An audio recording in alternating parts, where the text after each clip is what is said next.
Chapter 1. The Feud. I will not fight, said Samson. but nobody should insult me. If we see any Montagues, they had better be quiet. Or what? Asked Gregory. I'll kill them all. All? Gregory stopped walking and looked at his friend. Every one of them. Said Samson. If they are Montagues, then I'll fight them if they say something to me. They began to walk on toward the square. What if one of the Montagues' dogs barks at you? Gregory asked jokingly. Then I'd fight with it. What about women? This time Samson stopped, as if to think about the question. It's all the same. If they are Montagues, they are my enemies, and they will know I'm angry. So you'd fight with the women? I didn't say that. Samson explained. I said they'd know I'm angry. I'd fight with the men. After beating them, I would be kind to the women. You mean you'd charm them once the Montague men were gone? Yes, I guess so. But that's not really showing them that you're angry, unless you think charming the women is the same as fighting the men. Isn't it? Samson answered. Either way, it's about showing the Montagues who's the boss. I'll beat the men with swords, the women with smiles and pretty words. It's all the same. I wish it were the same, said Gregory, seeing two servants from the Montague family approaching from across the square. Then you could just smile and say kind things to these two and be satisfied. Samson watched the two men strut through the square. I can think of nothing kind to say. The two men began to walk toward Samson and Gregory, looking at them with angry eyes. They were making nasty remarks among themselves about Samson and Gregory. Gregory gave an unnatural smile as the two passed by. Samson did the same, but he could not hold in his hatred. As soon as the men passed, he stuck out his middle finger and went, Arr! The men stopped and turned. Are you giving us the finger, sir? Said one of them. Samson whispered to Gregory. Is the law on our side if I say yes? No. Then no, Stated Samson. But I saw you stick out your finger. Said the man named Abraham. And I heard you make a noise. Said the other named Balthazar. Then I stuck out my finger, sir. Said Samson innocently. And I made a noise. What about it? That's just like a man from the Capulet family, isn't it? Said the other man. Making rude gestures to honest people and then too cowardly to confess to it, just like a Capulet. Agreed Abraham. Cowards, every one of them. There's no reason to call anyone a coward. Said Gregory. I'll show you who's a coward. Said Samson. As he grabbed his knife, he accidentally pushed Gregory into Abraham. You saw that, Balthazar. He attacked me. Shouted Abraham. It was too late to keep the peace. All four men wrestled in the street. A crowd gathered and began shouting and cheering. Benvolio, old Montague's nephew, heard the fighting. He didn't really like the feud between his family and the Capulets. He knew that all this hatred would only result in death and death in more hatred. But he knew the only way to stop the fighting was to jump between the angry men. Therefore, he drew his sword and ran toward the four men fighting in the square. Peace! Put your weapons away! Benvolio shouted as he pulled the men off each other. A tall man walked forward. He pulled out his sword and touched the point. It was Tybalt, Capulet's nephew, an arrogant man of 30. He was very arrogant, but he was also the best swordsman in Verona. Tybalt, Said Benvolio. put your sword away. I'm trying to keep the peace. Please help me. Peace? You stand there with your sword in your hand, talking of peace? Tybalt spoke with a twisted smile. Benvolio barely had time to defend himself before Tybalt lunged at him. The crowd cheered again. Kill the Montagues! Yelled some. Kill the Capulets! Others yelled, Kill them all! yelled Moore. Here, the Capulets! Murmured an old man who was walking out of a nearby church. It was Capulet, holding on to his young wife's arm. Give me my sword. Sword? His wife scolded. You need a cane, not a sword. I know it's Capulet. Another old man hobbled across the square. It was Montague. Lead me over to him, he said. How can you fight? You can barely walk, said Lady Montague. Then the crowd went silent, and some horses neared. Aeschylus, the Prince of Verona, and his soldiers rode toward them. He circled Tybalt and Benvolio. The onlookers hurried off. Rebels! Roared the prince. Throw your weapons to the ground! Tybalt and Benvolio did as the prince commanded. Now, Aeschylus said, where are the people responsible? I'm talking about the two older men, Capulet and Montague. He searched the streets and found the two old men. You, Capulet, and you, Montague, stand in front of me. The two old men came forward. You are leaders in this city and are supposed to be moral. But instead of teaching the people how to be noble, you force them to participate in your pointless feud. Well, I've been patient for too long. He drew his sword. If your feud ever disturbs the streets again, you both will pay for it with your lives. Do you understand? They both nodded. When Montague's people returned to their palace, Lady Montague spoke to Benvolio. My Romeo wasn't in this fight, was he? No. Said Benvolio. If Romeo wasn't with you, then where is he? The last time I saw him, madam, was this morning. He was lying on the garden wall, and he looked so sad. Oh, my poor Romeo. Lady Montague clasped her hands. Do you know why? No, madam. I went over to him, but he ran away. I also have seen him in the garden looking sad. I've asked him why, but he said nothing to me. Lady Montague smiled sadly. As they reached the palace, a young man stepped out of the rose bushes. There's Romeo now, madam. Said Benvolio. Should I talk to him again? Please, said Lady Montague. She patted Benvolio's wrist and left with her husband. Good morning, cousin, said Benvolio. Is it still morning? Said Romeo, tossing a stone into the fountain. It is only 9 o'clock. Sad hours pass slowly. Romeo threw another stone. Why do the hours seem so long? I don't have anything to make them short. You mean love. Said Benvolio happily. I thought you might be in love. Romeo threw more stones into the fountain. Out! Benvolio wasn't sure what he meant. Was he telling him to go? I don't understand, Romeo. Out! He repeated. I'm not in love, but out of love. The one I love does not love me. Therefore, I'm out of love.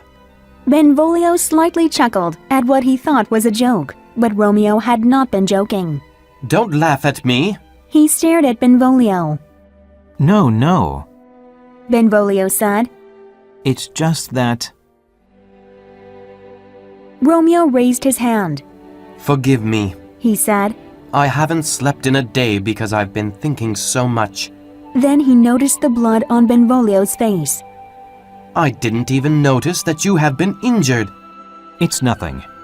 Said Benvolio. Just the usual fight with the Capulets. I should have been with you. Maybe I couldn't help, but perhaps one of the Capulets would have stabbed me and put me out of my misery. You aren't serious. But something in Romeo's eyes said he was. I hate to see you like this. Hate? Romeo yelled, grabbing Benvolio. Hate to see me in love? Then you hate me. He shook his cousin. Maybe you would rather see me in hate. Is that it? Montagues love to hate, fight, and kill. But whether we love to hate or love to love doesn't matter. It's all the same passion, and it will kill us all the same. Benvolio didn't like what Romeo had said. After all, he had risked his life to stop a fight earlier. But he knew that Romeo was right. and that the problem with the family was because of excessive passion.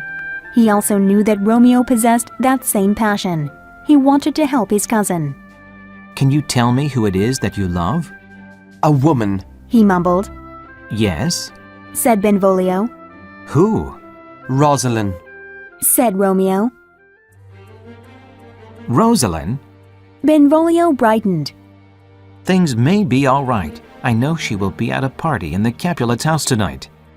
In the Capulets' house? My father's enemy? I cannot enter the Capulets' house. I will surely be killed. Although, that may not be so bad.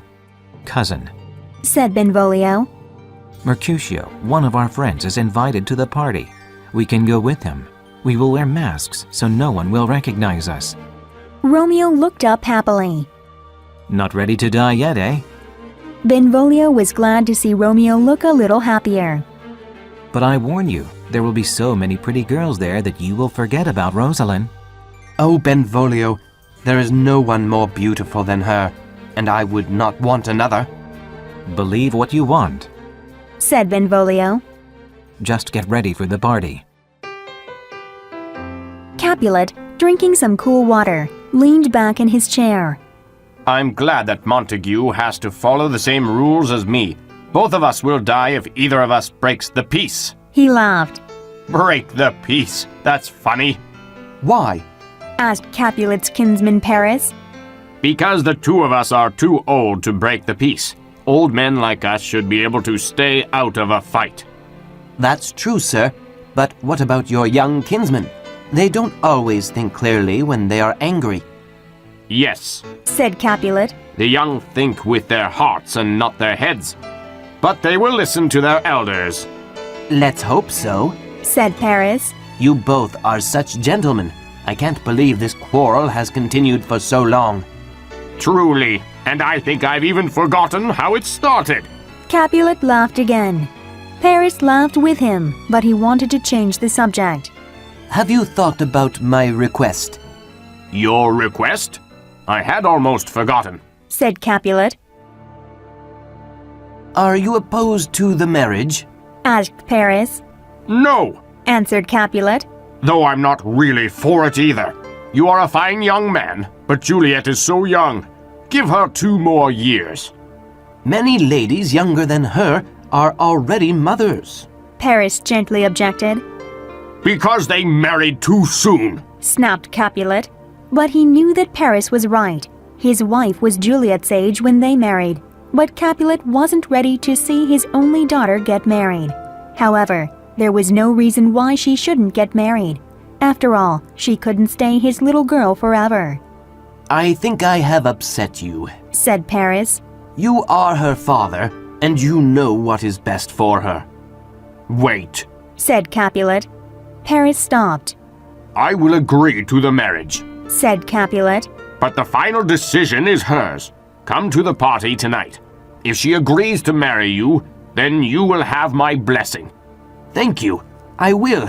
Cried Paris as he walked out of the room. Alone, Capulet looked out the window. He imagined Juliet falling in love, just as he had done. Then he went to sleep.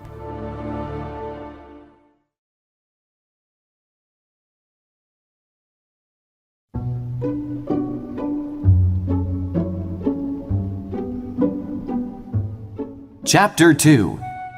Love at First Sight. Nurse! Called Lady Capulet. Coming, madam, yelled the nurse as she ran down the stairs. Where's my daughter? Demanded Lady Capulet. Where are you, Juliet? The nurse shouted up the stairs. Juliet appeared at the top of the stairs. Her long black hair looked beautiful. Now, began Lady Capulet, you are old enough to get married. So tell me, Juliet, how would you like to be married? Juliet thought the question was awkward. She didn't want to defy her mother, so she chose her words carefully. I've always dreamed of getting married, she said politely, but I'm still too young to think of marriage. Lady Capulet knew this would be difficult, so she spoke directly. I will be brief. The brave Paris wants to marry you. What do you think, Juliet? spoke Lady Capulet. "He will be at the party tonight. Take a good look at him before you answer." "I will look," replied Juliet. Lady Capulet couldn't tell if Juliet was happy and wondered if she could love Paris. Come on, Yelled Mercutio to Romeo and Benvolio. we're going to be late. I thought a man in love could fly here on Cupid's wings. Mercutio laughed. You're wrong, Mercutio. Romeo said. Love is burdensome, so a lover's feet are slow. Does that mean you can't dance tonight? Mercutio asked. If I was in love, I would dance. Well, we don't have time to talk. We are already late. I am sure we've missed dinner and will miss the dance if we don't hurry, Said Benvolio. It's okay if we are late. Said Romeo. I fear tonight will be a disaster. Okay, Said Mercutio. we'd better hurry then. I don't want to keep a man in love from his disaster. They hurried down the street and arrived at a gate. Just beyond was a large hall, and they could hear the sounds of music and laughter. Let's put on our disguises. Said Mercutio. Otherwise, the doorman will not let us enter since we are Montagues. The three entered the party wearing masks. Mercutio and Benvolio joined the dance, while Romeo walked among the crowd of people. He was hoping to see his beloved Rosalind. But Romeo saw someone else. She seemed like a picture. She moved effortlessly, as if she was floating on air. She was so beautiful. She was like an angel. She is so beautiful that she makes the stars shine bright. Romeo mumbled to himself. He walked as if in a trance. Was I really in love before now? He asked himself. No, He answered aloud. no, I have never really seen beauty before tonight. He lifted his mask, hoping the lady would see his face. She did. What's the matter? Asked Paris as Juliet stopped dancing. Nothing, she answered. Something is in my eye. They continued dancing, but Juliet couldn't stop looking at the person she had just seen. Neither could her cousin. A Montague! Tybalt said angrily. He comes to our party masked to make fun of us. What's the matter? Asked Capulet as he walked over to Tybalt. Uncle, Said Tybalt, pointing to Romeo. he is a Montague. Capulet looked. It's young Romeo. Romeo! Shouted Tybalt. Calm down, nephew. Said Capulet. Leave him alone. He appears to be a gentleman.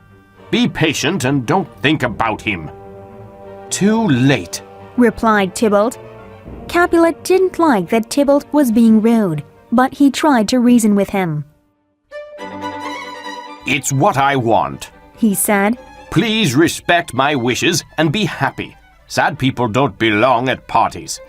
Sad people belong at parties when an enemy is a guest. I cannot tolerate him. You will tolerate him. Capulet scolded. Tybalt turned his back on his uncle. How can you turn your back on me? Shouted Capulet, grabbing Tybalt and spinning him around. I'm the master here, and I said to leave him alone. It's terrible. Muttered Tybalt. It is, but you're being childish. Said Capulet. Childish? I'm 30 years old. Answered Tybalt. Will you be a man if you cause trouble with my guests? Their voices became loud. The musicians stopped playing and the guests stopped dancing. Excuse me, my lady. Said Paris to Juliet. If I'm to be your husband, what your family does affects me. I had better see what the problem is. Of course, answered Juliet, but she didn't even hear what he said. It was good that he was leaving, though. Capulet noticed that they were being too loud. There's nothing to be concerned about. Please continue dancing and having fun, He declared. Then he pinched Tybalt's cheek and told him to go and dance. Tybalt pretended that it was nothing. He bowed to his uncle and walked away bitterly. On the dance floor, Juliet heard a whisper in her ear. The dancing is starting, It said. but follow me. Where to? She turned and saw Romeo. Even with a mask on, He was the most handsome man she had ever seen. She followed him to a private spot. Romeo removed his mask and took Juliet's hand. Your hands are gentle. He said. You are like an angel, and I would like to give you a tender kiss. Juliet felt excited as the blood rushed to her head, but she kept calm. Angels have wings and often fly away, she said. Then she gently laced her fingers through his and held his hand tightly. Romeo shivered. The sensation of her touch was amazing. He wanted to kiss her more than ever, but she hadn't given him permission. Don't angels have lips? He said as he stroked her hand. Yes, she said. She knew Romeo wanted to kiss her, and she wanted him to, but she didn't want to be too bold. Juliet knew it wasn't proper for a young lady to tell a stranger to kiss her. But his touch was so gentle, so strong, and so warm that she could almost imagine what his lips would feel like. How could she get him to kiss her? Romeo was waiting for an answer. Juliet turned her eyes away because she was afraid he would know how she felt. I guess your lips don't desire a kiss, he said as he began to release her hand. But Juliet wouldn't let go. She moved Romeo's hand to her heart. Romeo felt Juliet's heart pounding. She looked so amazing that he felt like he would melt away if their lips touched. Yet Romeo couldn't believe what he did next. He kissed her. "Madam!" yelled the nurse, pushing her way toward them. "Madam, your father and Paris are looking for you." Juliet stepped away, still staring at Romeo. Romeo put his mask back on. Who is her father? The nurse recognized Romeo. "This is Juliet, and her father is the owner of this house," She is a Capulet? said Romeo. "As you are A bachelor. interrupted Benvolio. Come. He whispered. We've been discovered. We have to leave before there is trouble. There is already trouble. Said Romeo. Who is that gentleman? Asked Juliet. The most handsome man I've ever seen, answered the nurse. Is he married? Asked Juliet. No, but he might as well be. Juliet stared at the nurse. What do you mean? His name is Romeo Montague, the only son of your great enemy. Of course, he would have to be a Montague, said Juliet. She didn't explain, but thought deeply of Romeo. She knew right then that her whole world had just changed. She could no longer live in her old world, the one without Romeo. That Romeo was her enemy only made her feelings stronger. She knew at that moment that the world and not her love would have to change. It was simple. So, she said, my only love has come from my only hate. What's this? Love? Whispered the nurse. My baby girl is in love? Juliet! Came a call in the distance. It was Paris or her father. Juliet didn't care. Tell them I've gone to bed.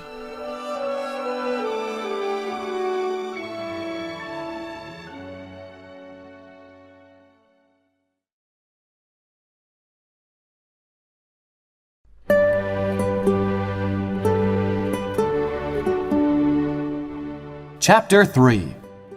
The Secret Wedding. Romeo was thinking strange thoughts. He couldn't go home. He needed to see Juliet again, but he could not go to her house. Yet there was nowhere else to go. He walked in the night back to the house of his father's enemy. He climbed the garden wall and waited. He crouched in the bushes. In an upper room, lit by a single candle, was the shadow of a woman. What light is in the window? Whispered Romeo. The door slowly opened, and Juliet stepped onto the balcony. It is my angel! Gasped Romeo. Oh, it is my love! Oh, if only she knew how much I loved her! Juliet carried a candle and set it on the balcony. She looked into the darkness and her lips moved. She speaks, whispered Romeo. Then she spoke. Ah, me! Oh, speak again, my angel, said Romeo softly. He could see her breathing. He wanted to run to her, climb up the balcony, and hold her. But he feared that once she knew his name, she would hate him. Juliet spoke again. "Oh, Romeo, Romeo, why are you my sweet Romeo? Forget that you are a Montague. If not, just say you love me, and I'll no longer be a Capulet." Romeo fell backward. Had he died? Was this heaven? He stood and looked. Juliet was still there. "It is only your name that is my enemy," Juliet said. "What's a Montague? It's only a name, and a rose would smell just as sweet if it was given another name. Romeo, forget your name and be only mine." Romeo couldn't endure it anymore. I will be only yours. He cried, coming forward. Just be my love, and I will never be Romeo. "Who's there?" said Juliet, stepping back. I don't know how to tell you who I am, said Romeo. I hate my name because it is the name of your enemy. "I haven't heard you speak much, but I know the sound. You are Romeo and a Montague." "How did you get here?" she demanded. "And why?" "The walls are high and hard to climb, and it's dangerous if anyone finds you here." It was because of love that I jumped over the walls, and a person can do anything for love. Love. Romeo had said love. She wanted him to say it again, but she was afraid. "I'm afraid someone will find you here," Let them find me. said Romeo. I would rather die here with you than live miserably without your love. She closed her eyes and imagined him. "Do you love me?" she whispered. I love you more than words can say. Answered Romeo. "Madam!" came a voice from within the house. It was the nurse. Juliet's eyes opened wide. "A noise! Go, dear love!" Romeo began to tiptoe away, but Juliet didn't want him to leave. "No, stay!" Juliet leaned over the balcony. "What can I do to make you happy?" You can give me your heart, and I will give you mine. "I gave it to you before you asked." Juliet smiled. "My love is boundless and as deep as the sea. The more I give to you, the more I have." "My lady!" shouted the nurse. "In a minute!" yelled Juliet. Then to Romeo she said, "If your love is real and you want to marry me, please tell me."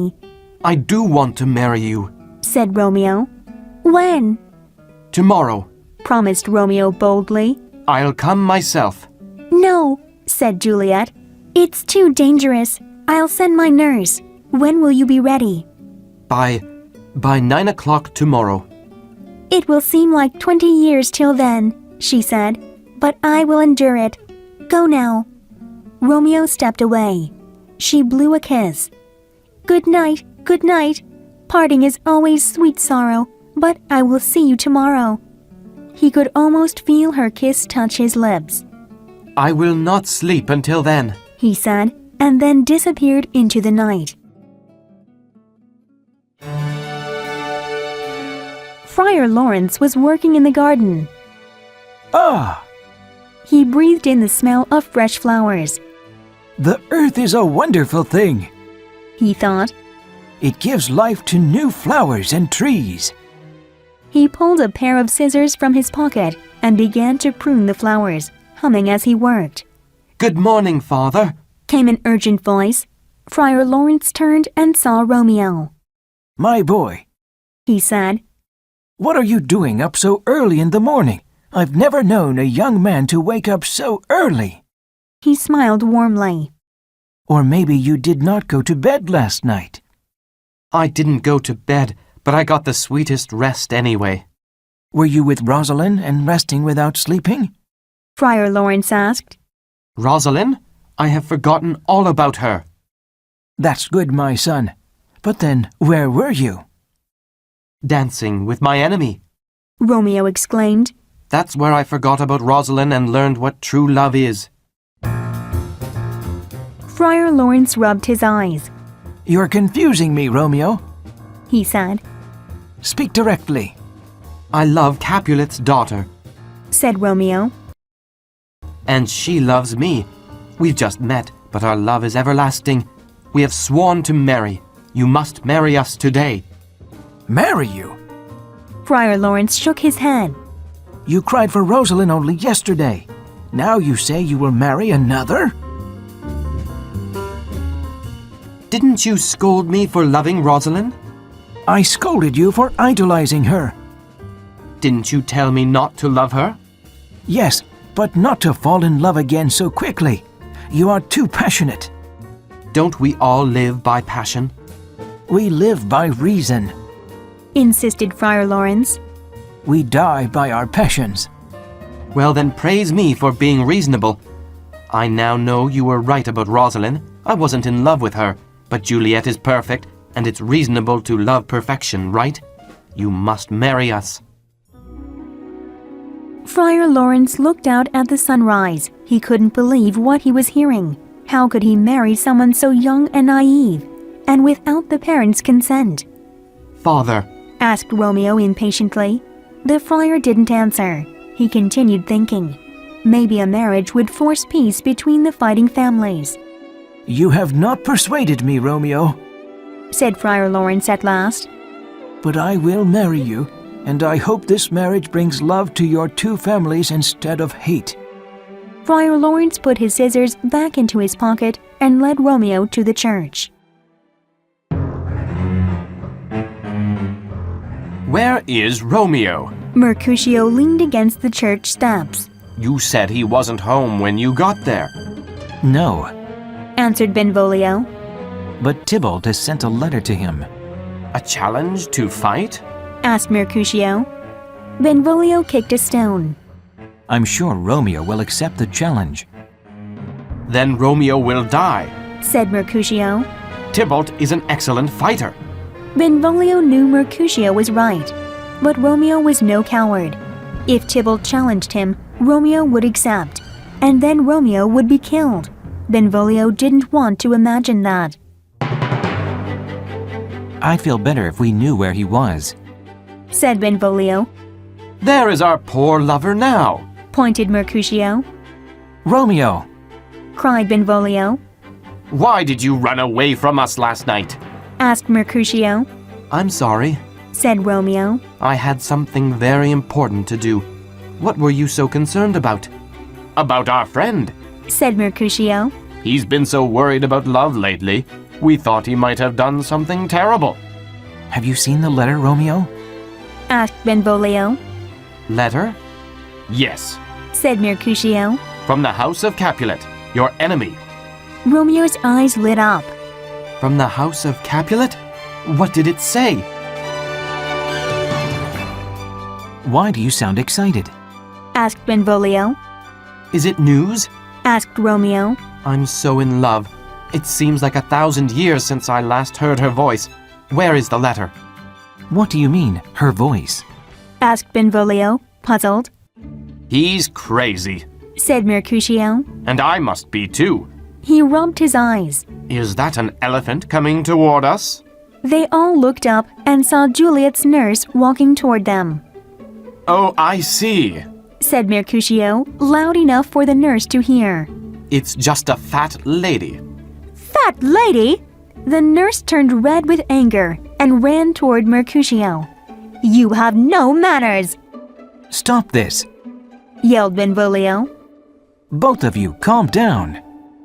I was looking for young Romeo here, but I'm sad to see him with such rude men, said the nurse. Take him with you. Said Mercutio. A man in love is not good company for bad-mannered men like us. What can I do for you, madam? Asked Romeo. Can I talk to you in private, sir? Asked the nurse. They stepped aside. The nurse studied Romeo. My young lady has told me everything. I have a message from her. But first, she is so young. So do you only pretend to love her? Pretend? Protested Romeo. I cannot pretend. With Juliet, I have discovered myself. My heart, my mind, and my soul belong to her. The nurse no longer doubted Romeo. She looked into his dark eyes. He was so handsome. Romeo interrupted her stare. Are you happy with my answer? She blushed. My lady loves you, and she is very precious to me. What is important to her is important to me. Oh dear Romeo, she said, you're going to make Juliet very happy. Romeo smiled. I plan to, He said. I've talked with Friar Lawrence, and he has agreed to marry us. Create a plan and bring Juliet to the church so we can be married. Married, said the nurse. How beautiful. Bring her as soon as you can. Juliet paced back and forth in her bedroom. She was so impatient.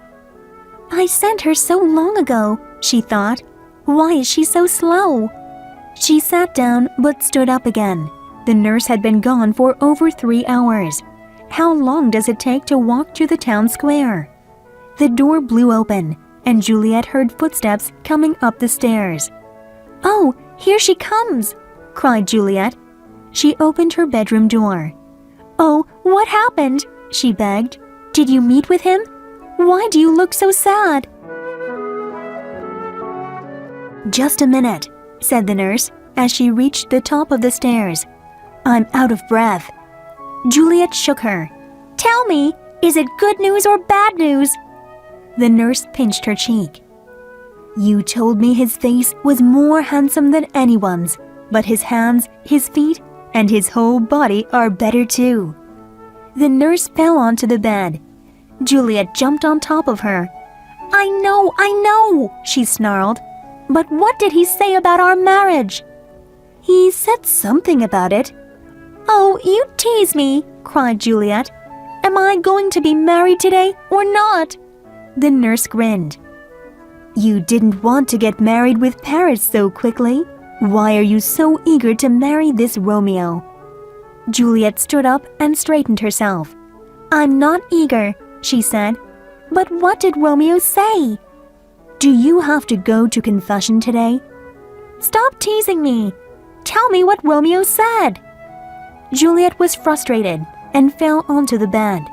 The nurse felt sorry for her. Okay, I was only teasing you. A young woman that is going to get married can forgive me. She smiled. Married? The word echoed in Juliet's head. Now, if you want to make any confessions, you have to go to church. There, you will find a young man who is eager to marry you. She smiled again. Juliet gasped. Juliet hugged the nurse. Thank you, she cried. Let's go right now. Friar Lawrence was preparing Romeo for the wedding. He wasn't sure if this wedding was the right thing to do. Marrying 2 young people without their parents' permission was not right. He wanted this marriage to bring the 2 families closer together, but he wasn't sure if it would. Will they get angry? Will they get angry with me? He thought. Amen already, said Romeo. He was impatient from waiting on Friar Lawrence. Calm yourself, Romeo. Scolded Friar Lawrence. You need to live and love moderately. If not, neither love nor life will last long. But he knew Romeo wouldn't be calm, neither would Juliet. Then Juliet came running toward the church. I should send both of them home, thought Friar Lawrence, but he knew he couldn't do that. Good afternoon, Father, sang Juliet. She jumped into Romeo's arms. Juliet, cried Romeo, holding her. Please tell me you love me as much as I love you, and how happy you will be after we are married. I love you so much that words can't describe it, she said, and kissed him. Okay, enough, said Friar Lawrence, separating the 2. Let's hurry with the wedding. Friar Lawrence took them to the altar. Then he quickly performed the wedding ceremony. When he was through, he left them to pray, and he went to the garden to think. The nurse found him there. Romeo isn't welcome in Juliet's house, she said, nor she in his. What are they going to do? I haven't thought about that, replied Friar Lawrence. Maybe they can tell their parents soon.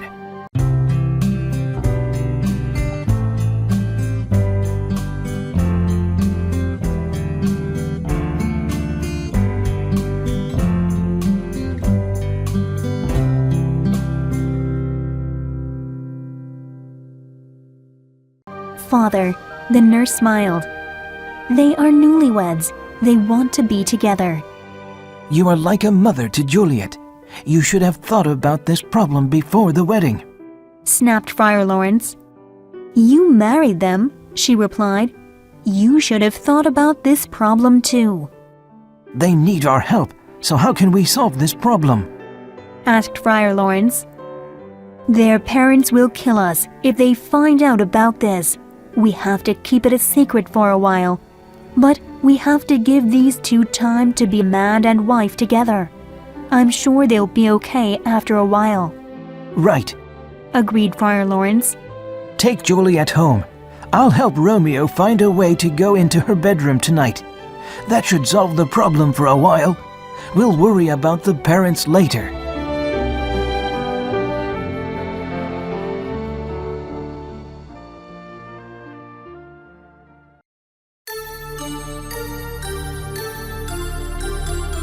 Chapter 4. The Sword Fight in the Square.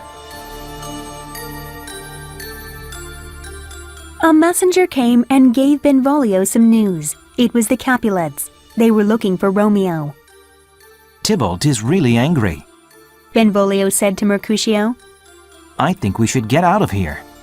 I won't go, Said Mercutio. I don't want to be here when they come. Insisted Benvolio. I don't want to get into a fight. Just then, Benvolio saw Tybalt and some of his friends making their way across the street. Oh no! Said Benvolio. Here come the Capulets. Let's go. I'm not worried about them. Replied Mercutio.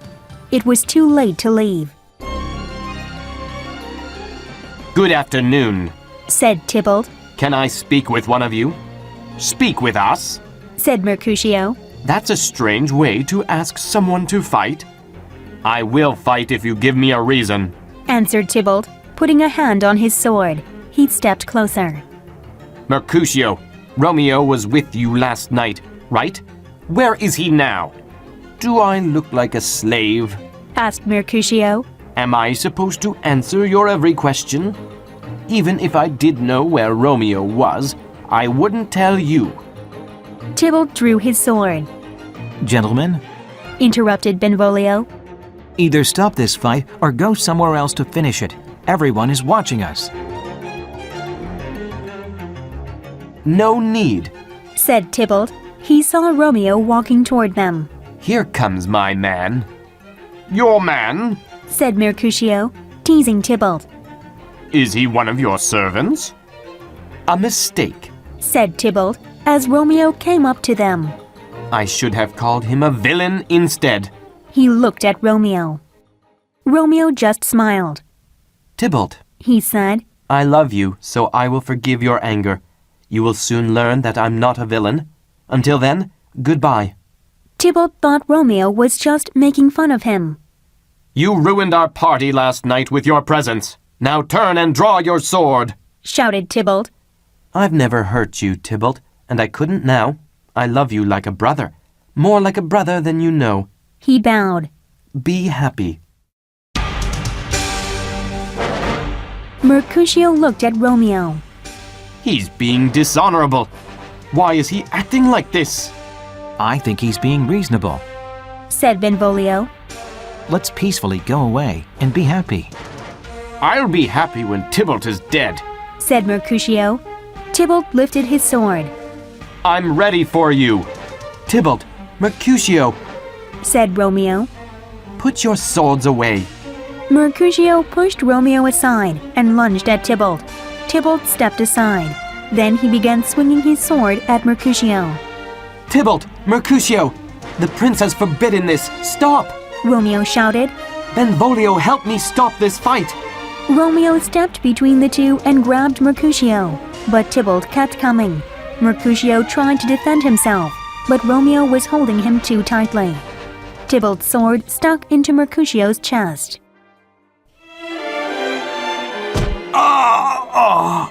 Mercutio cried, falling to the ground. Tybalt withdrew his sword and wiped off the blood. Benvolio ran to Mercutio. How bad is it? It's enough. Mercutio coughed. He put his hand over his chest. Blood gushed through his fingers. Be brave, Said Romeo. You'll be okay. No, Said Mercutio, his senses leaving him. I won't be okay. Blood began to come out of his mouth. Why did you come between us, Romeo? I couldn't defend myself. Romeo looked into his friend's eyes. I was trying to stop you. You stopped me, all right. Mercutio gasped. He has killed me. I'll take him to the doctor. Said Benvolio. As he prepared to lift him, he felt his pulse fade away. He's dead. He said. Romeo stared at Mercutio. My friend was killed because of me. He thought. And Tybalt teases us all. Oh, Juliet, I wish I could have married you one day later. Then Tybalt would not be my cousin, and I could take revenge on him. Romeo became so angry that the love and tenderness that he had felt began to disappear. In a second, he forgot about Juliet, about his marriage, and about the future. He wanted justice. He wanted revenge. He picked up Mercutio's sword.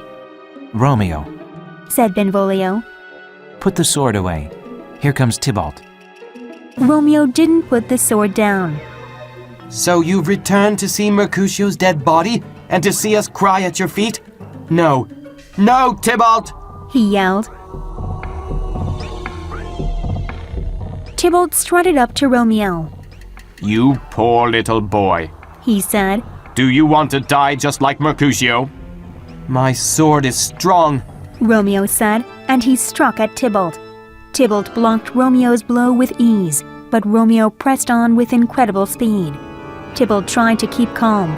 He tried to make it appear as if he could easily defend against Romeo's attacks.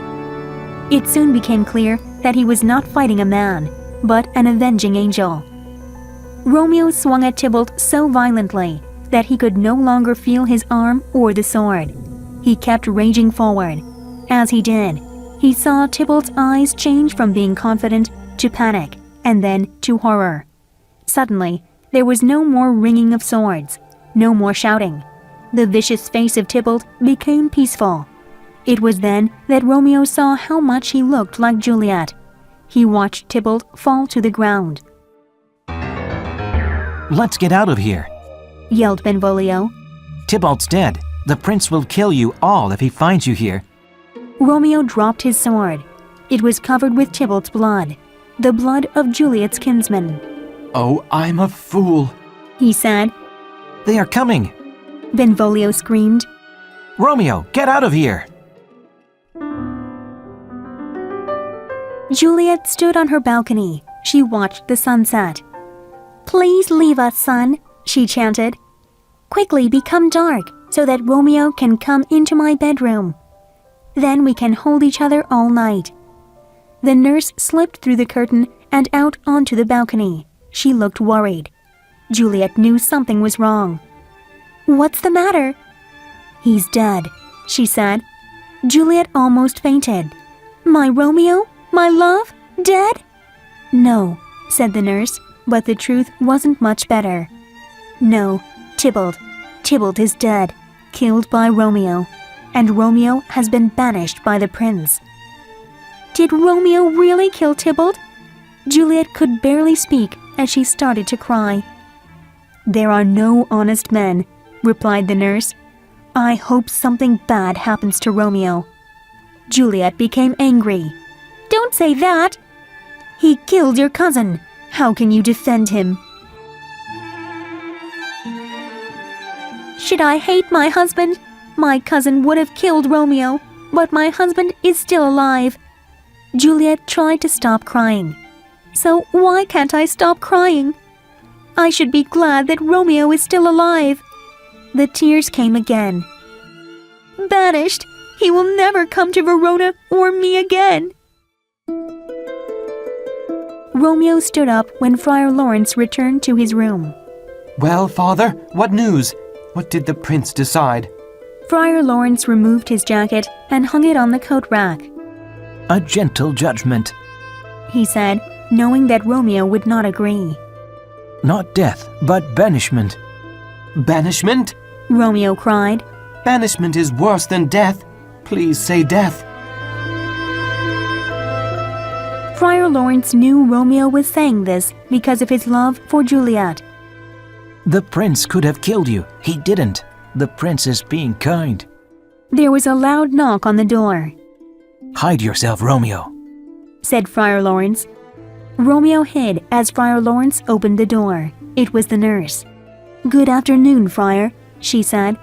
"Is Romeo here?" He is very sad, but here. He said. Romeo! Romeo came forward. "He looks like Juliet," said the nurse. "Tears and crying," You break my heart, nurse, said Romeo. to speak of Juliet. "And you broke her heart," she said. "She wants to see Tybalt and you, but she can't see either," Because I'm the bad guy that murdered her cousin. said Romeo. I will make Juliet happy and kill that bad guy. He pulled out his knife and placed it against his chest. Don't do that. Friar Lawrence knocked the knife out of Romeo's hands. You amaze me. You killed Tybalt by mistake. But if you kill yourself, you will also be killing Juliet. She is still alive. Will you abandon her by killing yourself? The prince has given you life. Calm down and think about what you will do. Romeo collapsed in a chair. Friar Lawrence put his hand on Romeo's head. Meet your love tonight. Go to her room as we have planned. Comfort her. We will get you out of the city after you have done this. You can live in Mantua until we can fix things between your families. If your love is strong enough, it will endure. "Good idea," said the nurse. "I'll go and tell Juliet. You will come tonight." Capulet was at his home with Paris. Because of Tybalt's death, he realized that many of the young people didn't listen to him. Tybalt hadn't listened to him, and so he had died. Capulet didn't want his only daughter to make the same mistake. Wife, He commanded. speak to Juliet before you go to bed. Tell her that Paris loves her. Tell her that on Thursday, 3 days from now, she will marry Paris. Lady Capulet bowed and left. Is this okay with you? Capulet asked Paris. Of course. I only wish that we could marry tomorrow. He answered.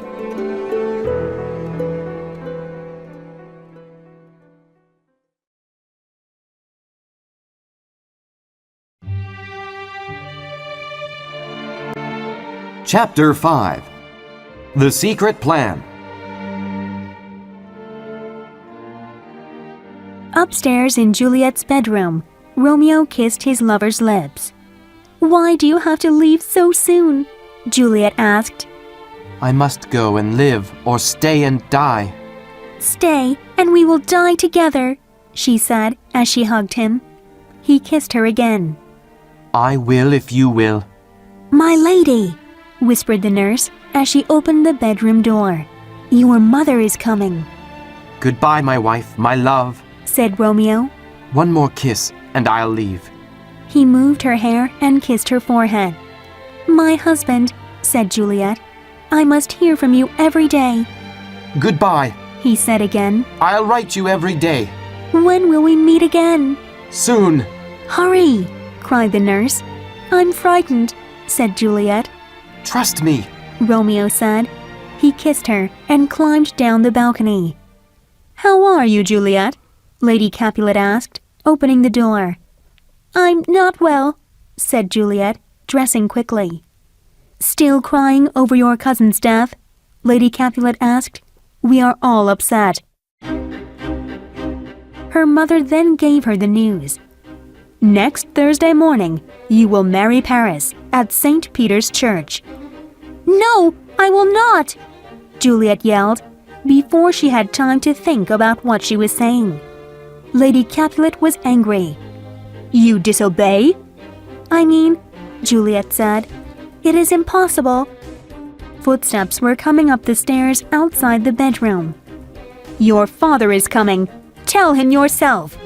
Capulet came into the bedroom. "Father," Juliet said, "I cannot marry Paris." But I desire you to marry him. Capulet said. I understand, but I cannot. Do my desires mean nothing to you? They are very important to me, but I'm unable to marry Paris, How can you disobey me? yelled Capulet. Am I the master of this house? You will marry Paris next Thursday. Please, father, cried Juliet, falling and grabbing her father's ankles. You've always let me make my own decisions. Please, let me make my own decision now. Decisions? I'll give you a decision to make. Marry Paris next Thursday, or never look at me again. Don't speak. Just do it. He said. Juliet cried and held her mother. Lady Capulet pushed her away. Your father is only doing what's best for you. Don't speak anymore. She left Juliet alone with the nurse. How can we prevent this? Say something. What can I do? The nurse didn't have an answer.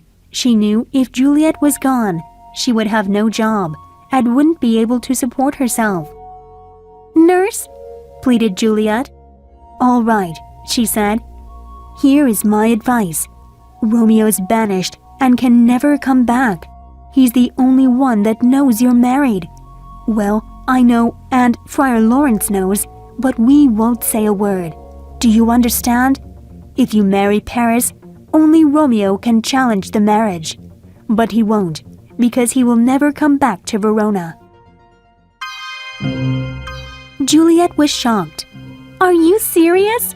She looked into the nurse's eyes. It's the only way, she said. Paris will make a lovely husband.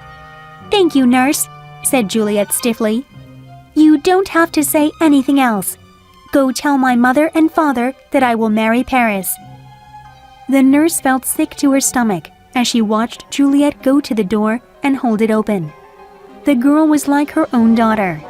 Juliet had come to her for help, and all she could do was lie. What was worse, Juliet knew that she had lied. I said I will do it, nurse, said Juliet, crossing her arms. So you may go. I will go to Friar Lawrence in the morning and confess my sins. Meanwhile, Paris was at the church talking to Friar Lawrence. Thursday is too soon, Said the friar. That's what her father wants. Said Paris. but what does Juliet say? She is too upset because of her cousin's death. Paris explained. But her father says she will marry me. I'm sorry, Said Friar Lawrence. but you are hurrying this wedding and you don't even know what Juliet thinks. I don't like it. Friar Lawrence, came a voice. Friar Lawrence looked down the path and saw Juliet running through the garden. Oh, someday she will call my name and run to me like that. Said Paris. Friar Lawrence ignored him. What is it? She froze when she saw Paris. Nothing, father, she said. I have come to make confession. Hello, Juliet. Paris bowed. Juliet bowed and looked at Friar Lawrence for help. Paris, He said. you must give us time alone. Of course. He said. Juliet, I will see you on Thursday. He waved goodbye and walked away. Oh, Juliet, Said Friar Lawrence. I hear you must marry Paris on Thursday. Juliet looked at him. Certainly, Friar, you will prevent this from happening. Friar Lawrence looked at Juliet. Please understand. I see how it is, said Juliet. First my nurse and now you. You married Romeo and me, but now you won't prevent this second unlawful marriage. She angrily walked away, but stopped short and turned. You amaze me, you older people. You are so brave when there is nothing to fear, but when there is trouble, you run away.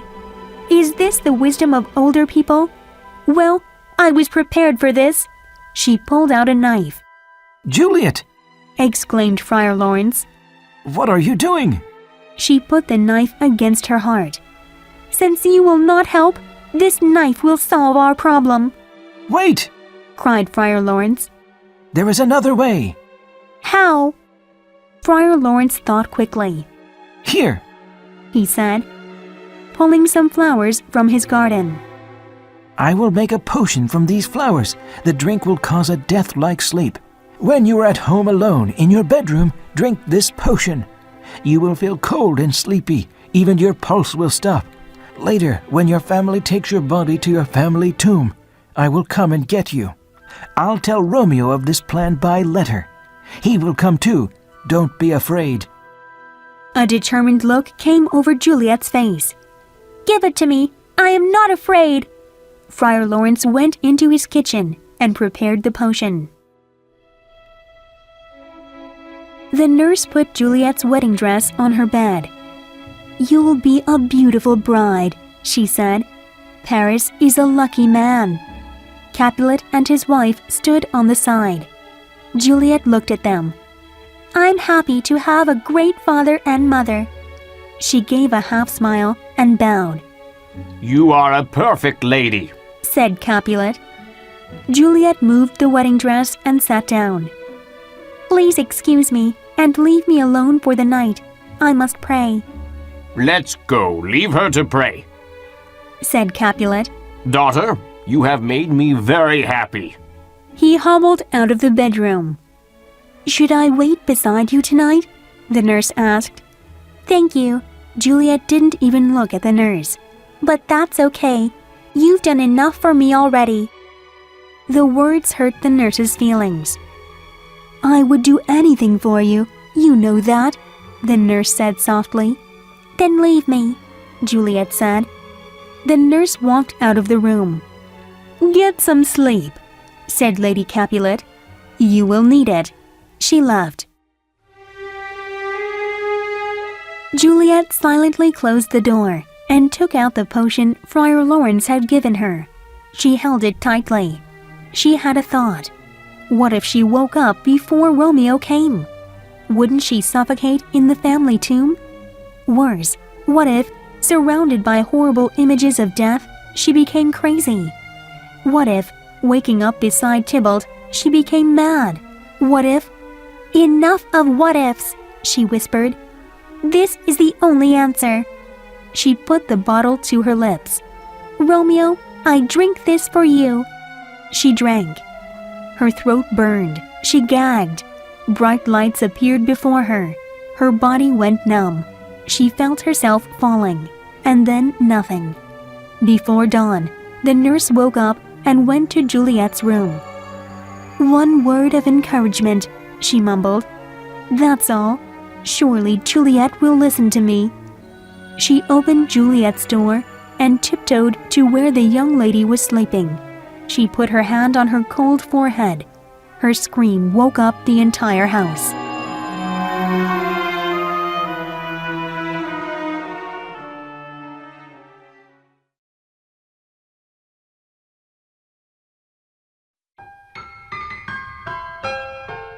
Chapter 6.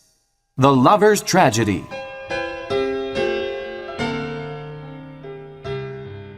Balthazar's hand shook as he opened the door of Romeo's apartment in Mantua. Ah, Romeo said. news from Verona? Do you have a letter from the friar? How's my father? How's my Juliet? Her soul is with the angels. Answered Balthazar. Her soul is always with the angels. Romeo smiled. But what about the rest of her? Her body is in the Capulet's tomb. Romeo rose from his desk. What do you mean? I saw her body in the tomb. She is dead. That can't be true. I wish it weren't true. Go, Balthazar. Get me a horse.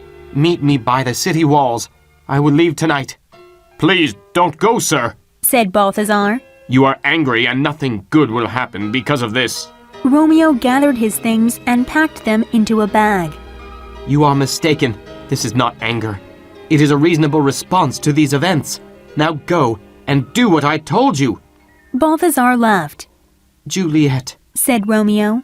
I will lie with you tonight. But how? He wondered. Then he remembered. There was a man in Mantua who sold strange drugs. He threw his bag over his shoulder and walked out. As soon as he walked out, a monk arrived at Romeo's apartment. Hello! He cried. I have a letter for Romeo. Hello? It comes from Friar Lawrence, and it's very important. Is anyone there? Hello? No one was there to answer. Friar Lawrence stayed hidden as he walked to the Capulets' family tomb. By looking at the moon, he could tell that it was almost midnight. That meant that Juliet would wake up soon. He didn't want to think about Juliet waking up in a cold tomb surrounded by dead bones. He walked faster until he arrived at the crossroads where he had instructed Romeo to meet him. There was nobody there. He waited for a long time, but there was no Romeo. Finally, he saw a man walking toward him, but it didn't look like Romeo. Who else would be coming to the graveyard at this time of night? He thought. Who's there? Called Friar Lawrence. Friar Lawrence? Returned the voice. Is that you? Friar John? Asked Friar Lawrence, squinting to see who it was. Yes. Said Friar John. What are you doing here? Asked Friar Lawrence. Where is Romeo? That's what I came to talk to you about. Did you take the letter to Romeo? I never got the chance to. Said Friar John. I was stuck at the customs house. By the time I got to Mantua, Romeo was gone. Oh no. Said Friar Lawrence. I'm sure he has heard about Juliet's death by now and has, dear God, what has he done? You seem upset, my brother. Go to my house. Friar Lawrence said. Wait there in case Romeo shows up. Tell him Juliet is alive. Friar John didn't really understand, but he did as he was told. Wait here with the torch, Said Paris to his servant. The servant went to the side of the road while Paris went to the Capulets' tomb. He dropped flowers in front of the tomb. This, He told himself. I will do this every night to show how much I loved Juliet. As he dropped the flowers, he heard his servant whistle. Was it a ghost? Paris looked across the graveyard and saw a man approaching. He hid himself behind a large tombstone. It was no ghost. Thought Paris. It was Romeo with a crowbar, the man who killed Tybalt. Now he has come to destroy the tomb. Not while I'm here. Romeo started to open the door with the crowbar. Stop right there, villain. Paris commanded, stepping forward. Don't try to stop me. Romeo said without looking up. Leave me alone. The door groaned open. Paris grabbed Romeo by the arm. When Romeo felt his hand, he spun around and swung the crowbar, hitting Paris in the head. Paris fell dead to the ground. His servant, who had been watching, ran off to tell the soldiers. Romeo dragged Paris's body into the tomb. There on a stone he found Juliet's body. Romeo fell to his knees. Oh, my love, my wife. He said. You are still so beautiful even in death. He brushed the hair back from Juliet's face. You are the last thing I want to see on this earth. He pressed his lips against hers. Then he opened a small bottle. Here is to my love. He said as he drank the poison. The drug was quick. He placed his lips on Juliet's once more. With this kiss, I die. His body shook, and then he died. Who's in here? Called Friar Lawrence as he entered the tomb. He lifted his torch and saw Paris dead on the ground. Then he saw Romeo dead at the base of the stone where Juliet was lying. If only I had been here 1 hour earlier, then I could have saved them both. He mumbled. Juliet groaned. And now the lady awakes. Juliet rose up and saw Friar Lawrence. Friar, she said, where is my husband? Horses could be heard in the distance. I hear some noise. Said Friar Lawrence. Let's leave right away. is Romeo?" demanded Juliet. They could hear voices coming closer. I cannot stay. Whimpered Friar Lawrence. Romeo is dead on the ground. Paris is also dead. Now, come on. "You may go," she said, kneeling to examine Romeo. My lady, I have to go. "Then go," Juliet said, "but I cannot." Friar Lawrence looked at Juliet and then ran out of the tomb. "What's this?" thought Juliet. "A bottle in Romeo's hand. It's poison." She looked at the bottle. "You drank it all and didn't leave any for me." She took the knife from Romeo's belt. "I cannot live without Romeo," she said, and she stuck the knife into her heart. She fell on top of Romeo, just as the prince rushed in. Montague followed him in, and so did Capulet and his wife. The peace in my city has been broken. The prince looked at the two old men. I'm sure that this is because of the hate you have between your two families. More torches were brought in. What happened here? Demanded the prince. A captain entered and whispered into the prince's ear. The prince nodded. All right then, bring the suspicious man in. Two soldiers dragged in Friar Lawrence and threw him on the ground. Friar Lawrence pleaded. I know I look guilty, but I didn't murder anyone. Then what happened here? Asked the prince. Friar Lawrence told them everything. He told them how he had married Romeo and Juliet. Everyone gasped. When old Capulet said he wanted her to marry Paris, she came to me for help, said Friar Lawrence. I gave her a drink to make her sleep. She would have killed herself there in my room if I hadn't. Continue, said the prince.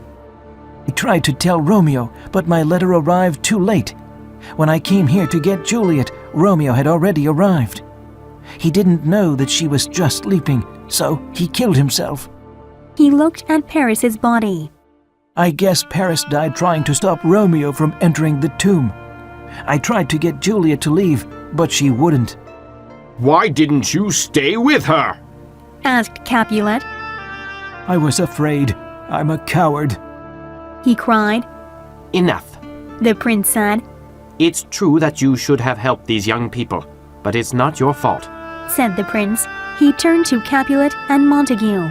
See what has happened because of your ancient grudge? You've lost your only children. Capulet looked up from the body of his daughter. He saw his old enemy kneeling across from him. Brother Montague, he said. Please forgive me for all of this hatred. Montague leaned across the bodies of Romeo and Juliet and put his arms around Capulet. I will make a pure gold statue in honor of your daughter, and I will put one of Romeo by her side. Prince Aeschylus lifted the two old men to their feet. Let's leave this place and talk somewhere else. He led all the grieving people out of the tomb. There has never been a more tragic story than this one of Romeo and Juliet, said the prince.